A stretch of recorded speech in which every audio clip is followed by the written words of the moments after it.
Well, certainly this does strengthen bilateral cooperation between Russia and Saudi Arabia, and of course has raised some eyebrows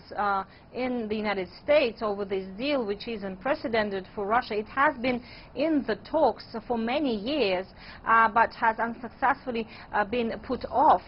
But now this has come to a stage where the two countries have signed a memorandum of understanding on the purchase of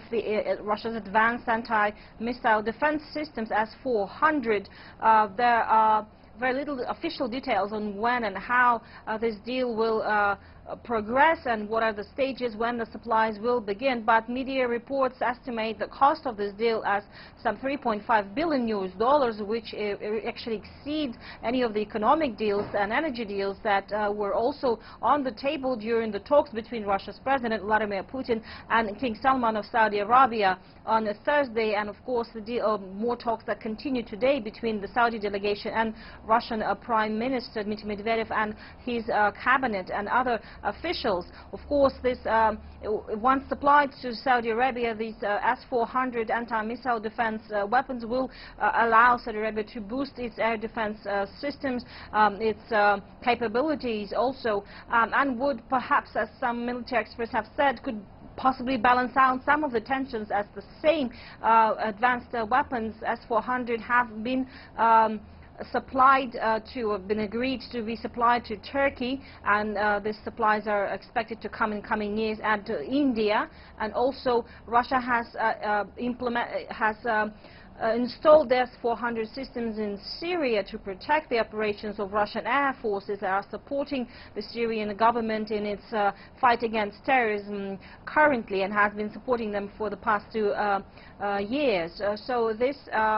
purchase is of course important, and as some military experts have indicated, could perhaps signal that Moscow and Riyadh have managed to overcome some of the disagreements and differences they've had previously in particular, and also managed to overcome mutual distrust, as many say that the failure to conclude this deal previously could have indicated. So now perhaps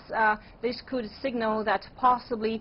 some of the disagreements, in particular on Syria, could have been, if not overcome, at least put on the table and discussed thoroughly. And in addition to their military cooperation and the Syria conflict, another key focus of King Salman's 3-day trip is expected to be on energy. What's the latest on that? Well, certainly energy was one of the key topics on the agenda of the talks yesterday, and continues to be today. Yesterday was announced that there was a $1 billion fund set up between Russia and Saudi Arabia, and that investment fund will finance projects in oil and gas fields for